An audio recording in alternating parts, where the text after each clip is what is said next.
The disappearance of Rachael Maiden became one of the most widely discussed cases in the media. A young, accomplished dentist, highly respected in her community and adored by patients, vanished without a trace from her upscale Brentwood home. Left behind was her 2-year-old daughter, alone in an empty house, along with disturbing signs of a struggle. Details that raised more questions than answers. Shrouded in fear and mystery, what really happened behind closed doors in this seemingly perfect home? How did someone who lived in luxury and appeared successful by all measures find herself in such a perilous situation? Rachael Liliana Maidens, née Tucker, was born on March 19, 1979, in Nashville, Tennessee, the state's bustling capital and largest city. As the youngest of 2 children, she was raised in a well-established family of healthcare professionals. Her father, Richard, was a highly regarded pharmacist, while her mother, Bethany, operated a private pediatric practice. Rachael shared a close bond with her older brother, growing up in a nurturing household where their parents prioritized their education and personal growth. She attended a prestigious Catholic private school for girls, earning recognition as one of the top students in her class. Following high school, Rachael gained admission to a distinguished college in Birmingham, Alabama. She later pursued her studies at a reputable state medical university, where she secured a scholarship. During her university years, she also discovered a deep passion for tennis, excelling in the sport and earning numerous accolades. Rachael's professional path became clearer when she chose to specialize in dentistry. She enrolled in a private dental school in Florida, where she graduated with distinction in 2005. Her impressive academic record earned her a residency at the Children's National Medical Center in Washington, D.C.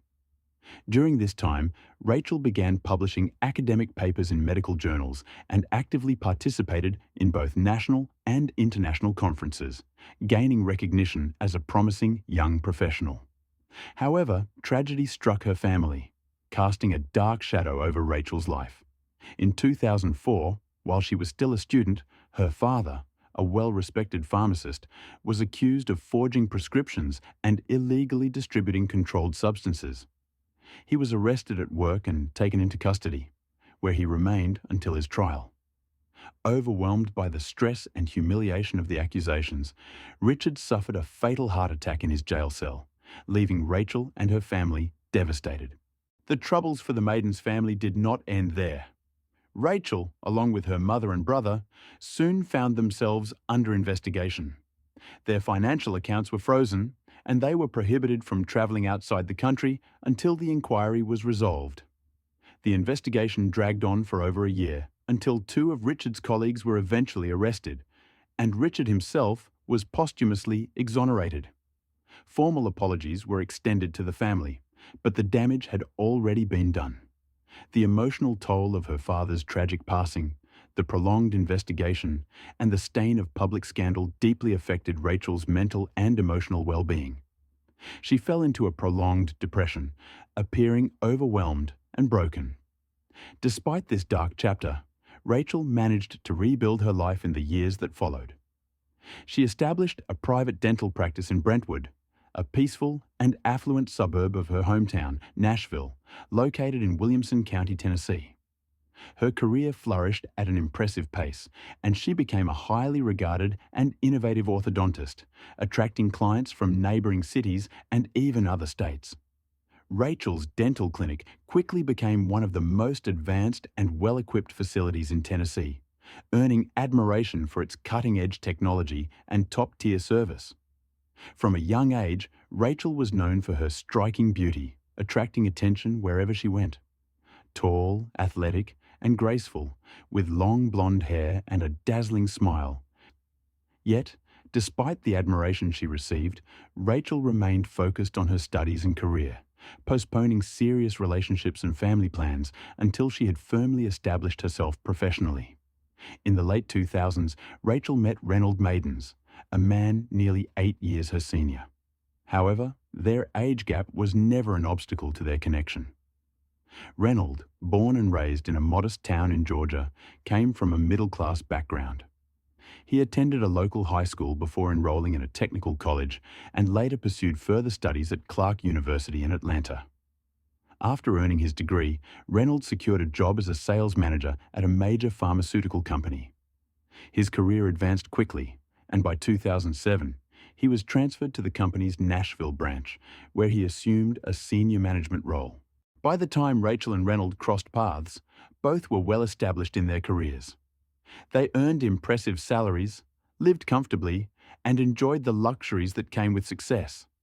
Reynolds was charming and intelligent, a well-read man who could effortlessly engage in conversations on a variety of topics. His polished demeanor and friendly nature made him well-liked by nearly everyone he met. The two first met at a gathering hosted by mutual friends, where Reynolds was immediately captivated by the sophisticated blonde with impeccable style. Rachael, in turn, was drawn to his charisma and intellect. Their romance blossomed quickly, and by 2009, Reynolds proposed. Rachael joyfully accepted his heartfelt offer, marking the beginning of a new chapter in their lives. After their lavish wedding, the newlyweds, supported by Rachael's family, purchased a stunning mansion in Brentwood's most exclusive neighborhood. The home offered everything they needed for a comfortable and secure lifestyle, surrounded by charming parks, pristine golf courses, and upscale bars and restaurants frequented by the affluent community. Just a 15-minute drive away was a bustling business district, home to the headquarters of several major corporations.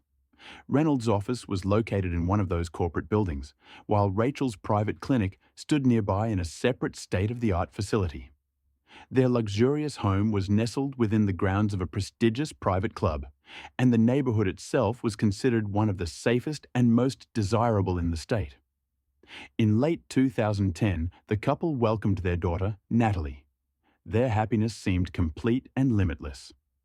Rachael, a devoted yet ambitious mother, didn't step away from her career for long. Despite taking only a short maternity leave, she remained actively involved in overseeing her clinic's operations and returned to work full-time within a year. By mid-2012, however, Reynolds' behavior began to take a troubling turn.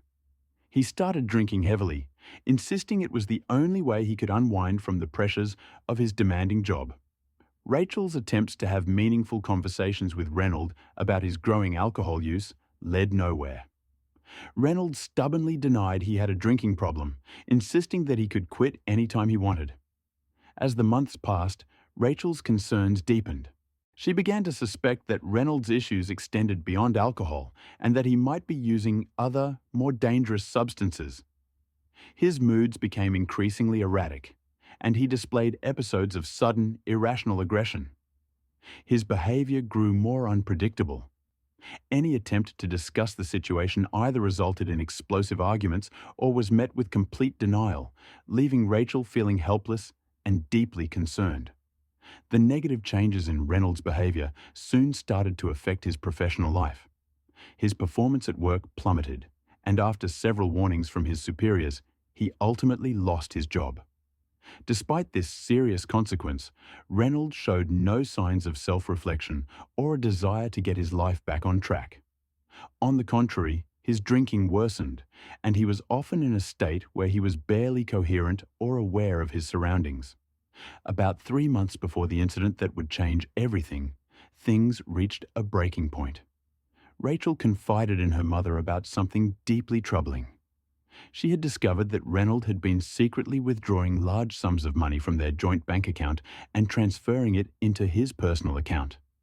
Rachael's investigation into these transactions revealed that the withdrawals began shortly after she had threatened to divorce him during one of their heated arguments, warning him that he would be left with nothing. It seemed clear that Reynolds, possibly fearing she might follow through with the divorce, was taking steps to secure some of their shared finances for himself. The incident at the restaurant in January 2013 further escalated their already strained relationship. Reynolds showed up at a Brentwood restaurant in a highly agitated and unsteady state, clearly under the influence of some kind of prohibited substance. His behavior became erratic and confrontational as he harassed other patrons, seemingly spoiling for a fight. Alarmed, the restaurant manager called emergency services to report the escalating disturbance.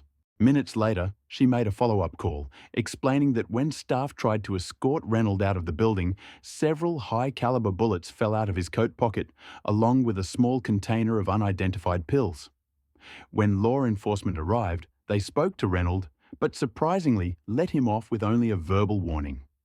However, in the back seat of his car, officers noticed a shotgun, which Reynolds had a permit for. But he couldn't provide a coherent explanation as to why he had brought the firearm to the restaurant that night. As Reynolds attempted to get behind the wheel and drive away, the officers intervened, preventing him from doing so in his intoxicated state. The officers suggested calling Reynolds' wife, Rachael, to come pick him up. In response, Reynolds' demeanor shifted dramatically. He became desperate, begging them not to contact her. His behavior resembled that of a frightened child fearing punishment, as he repeatedly pleaded, insisting that Rachael would be furious if she found out, and promised that nothing like this would ever happen again. Who exactly came to pick up Reynolds that night remains unclear. He made a phone call to someone, and about 15 minutes later, a car pulled up to the restaurant. Reynolds quickly got in and left. None of the witnesses got a clear look at the driver, but some accounts suggested it might have been a former colleague of Reynolds. On the evening of April 21st, 2013, the Brentwood Police Department received a distressing call from a concerned woman who hadn't been able to reach her daughter all day and was becoming increasingly worried about her daughter's safety, as well as that of her young granddaughter. The caller was Bethany, Rachel's mother. She knew all too well about her son-in-law Reynolds' struggles with alcohol and dangerous substances, and how his behavior became unpredictable and reckless under their influence. Bethany urgently pleaded with the police to send officers to her daughter's home to check on the situation. Bethany shared that Reynolds had been on the brink of a breakdown, often making alarming threats, including the possibility of harming himself or lashing out at Rachael. She also mentioned that her granddaughter, Natalie, who was only 2.5 years old, was likely in the house. The police responded swiftly and arrived at the residence, but no one answered when they knocked on the front door. The curtains on the ground floor were tightly drawn, making it impossible to see inside. However, the unmistakable sound of a child crying loudly could be heard from within, raising serious concerns for the child's safety. The officers decided to force entry through the garage door. Once inside, their calls went unanswered. Following the sound of the distressed child, they made their way deeper into the house. In a hallway, they found Natalie sitting on the floor, sobbing for her mother. At her young age, she couldn't explain what had happened, but the fear and confusion in her eyes were evident. As the officers continued down the hallway, they noticed blood splattered on one of the walls. Following the grim trail, they came upon a horrifying scene in the living room. Rachael, aged 34, was found lifeless on the floor, with a shotgun discarded on a nearby couch. An investigation later revealed that she had suffered 9 gunshot wounds, in addition to 2 blasts of buckshot fired into her back.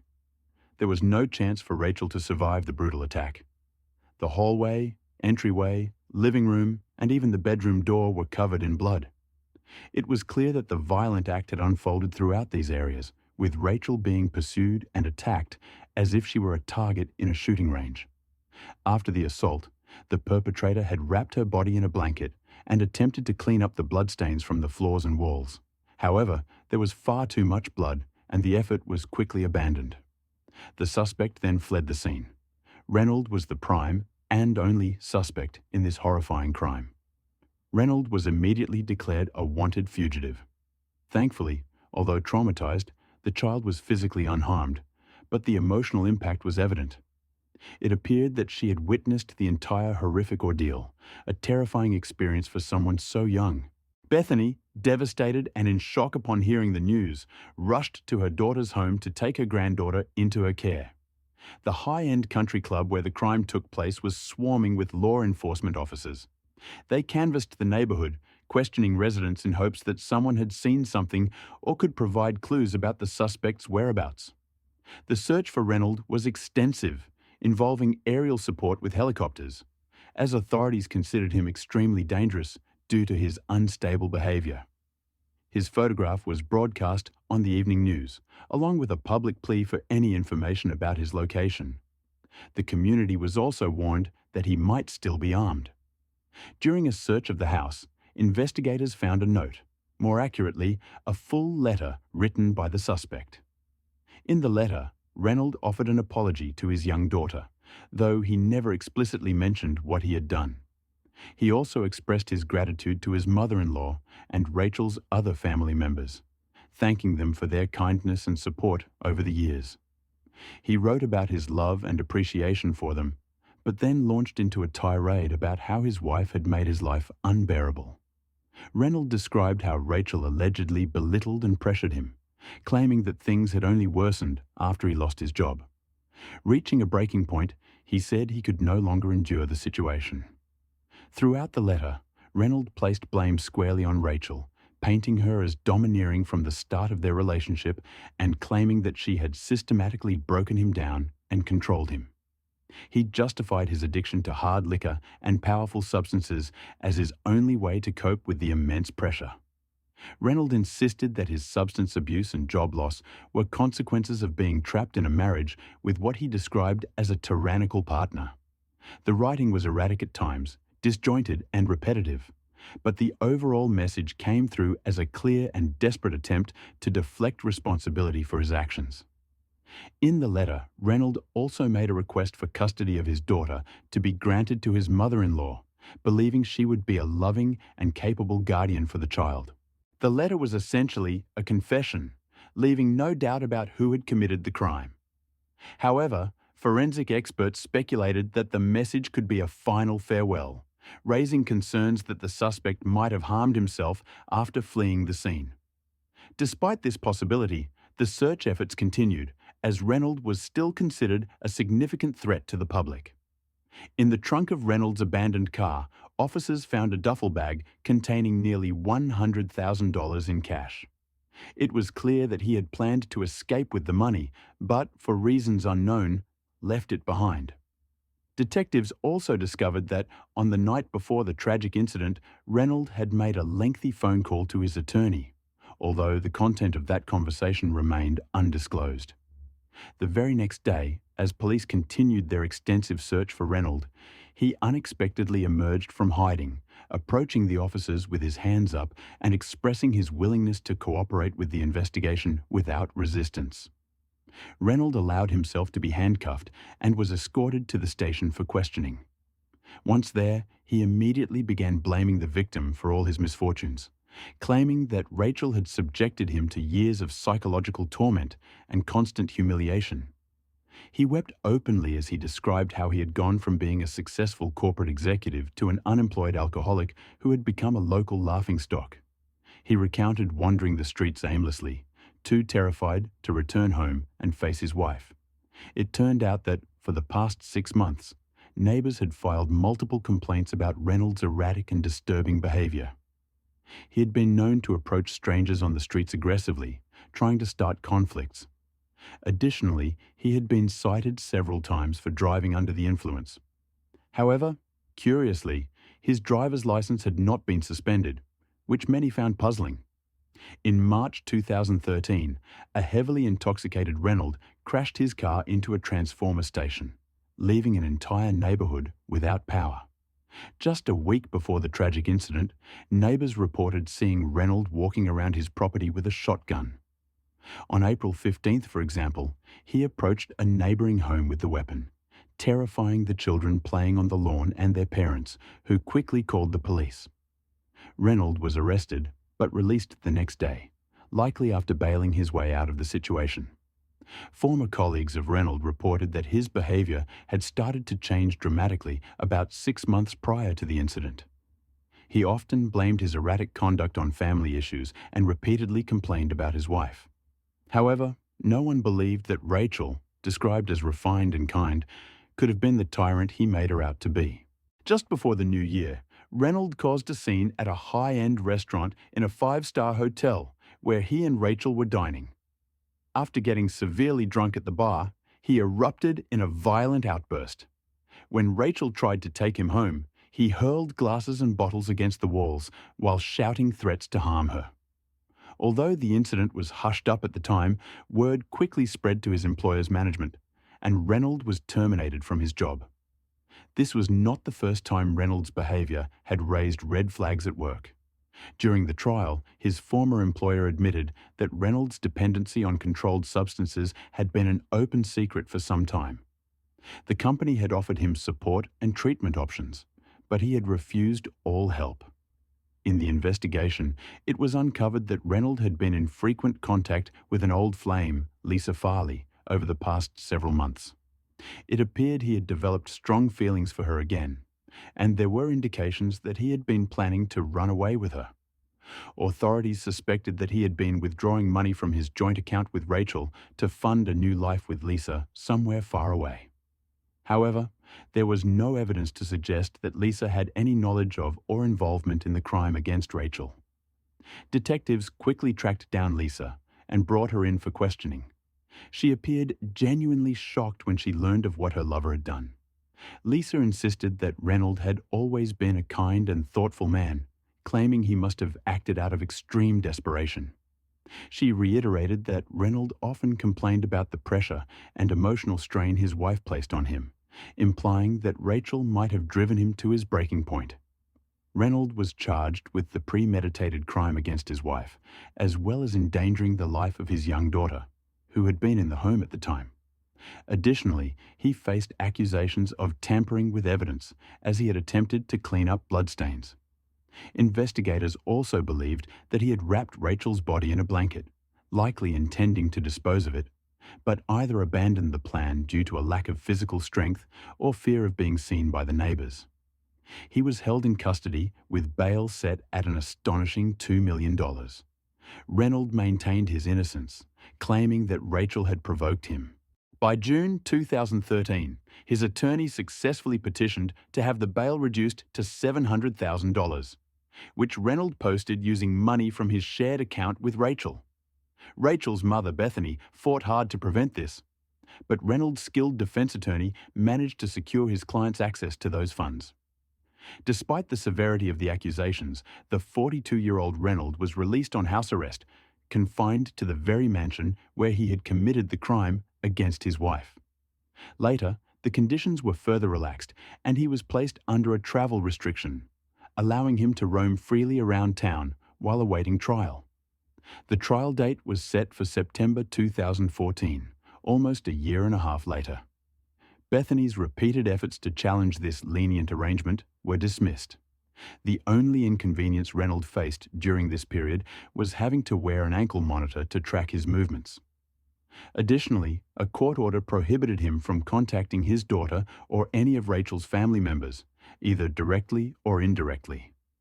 About 6 months later, Bethany finally succeeded in getting a court order that barred Reynolds from using the assets he had accumulated with her late daughter's funds and revoked his right to live in the mansion. This victory gave her a sense of control, but the legal battles were far from over. However, this didn't stop Reynolds from brazenly returning to the house and taking whatever he deemed valuable, including high-priced possessions. His audacity outraged everyone, and contempt of court charges were filed against him. Yet, his defense attorney managed to have these charges dismissed once again, maneuvering Reynolds out of trouble. Reynolds seemed to slip through the cracks of the legal system repeatedly, using the funds he had effectively stolen from Rachael's personal and shared accounts to cover his mounting legal expenses.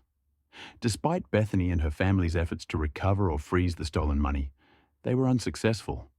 Reynolds often appeared in court with a smug grin, reveling in the sense that he was untouchable. A dangerous individual, responsible for a brutal crime committed in front of a young child, was allowed to remain free.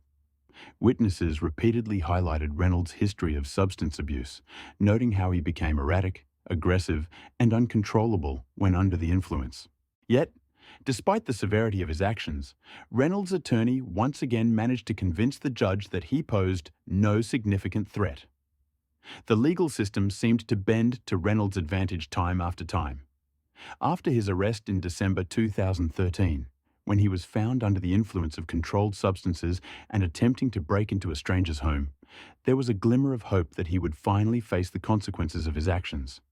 Reynolds' incoherent ramblings, threats, and false claims of being a police officer during the attempted break-in painted a picture of a man clearly in crisis. His bail privileges were revoked, and for a brief moment it appeared that he would remain in custody, awaiting trial. Under Tennessee law, the collection of charges Reynolds faced could have led to the death penalty, and it seemed that he might finally be held accountable for the string of crimes and destruction he had caused. However, this was just another chapter in a lengthy saga of Reynolds' manipulation of the legal system. The plea deal struck in mid-September 2014 shocked many, especially Rachael's family, who had hoped for a much harsher sentence. Reynolds pleaded guilty to second-degree murder, evidence tampering, and endangering the welfare of his daughter, which brought the trial to an unexpected and anticlimactic end. His cooperation in pleading guilty earned him a reduced sentence, and he was handed a 25-year prison term, far less than the 60 years the prosecution had sought. Moreover, his eligibility for parole after just 15 years, contingent on good behavior, was another point of contention for those who believed the justice system had failed Rachael and her daughter. In the courtroom, Reynolds' apology to his daughter and Rachael's family felt hollow and insincere. Bethany, in particular, was devastated by the leniency of the sentence, viewing it as an insult to the memory of her daughter and the pain she had endured. She relentlessly pursued appeals and participated in media interviews, hoping to highlight what she saw as a miscarriage of justice. Despite her efforts, the sentence remained unchanged. In the end, Rachael's daughter Natalie found herself under the care of her maternal grandmother, Bethany. According to the terms of Rachael's estate, Natalie would eventually inherit her mother's assets when she reached adulthood, a bittersweet legacy that would provide for her, but could never replace the love and care of the mother she had lost so tragically.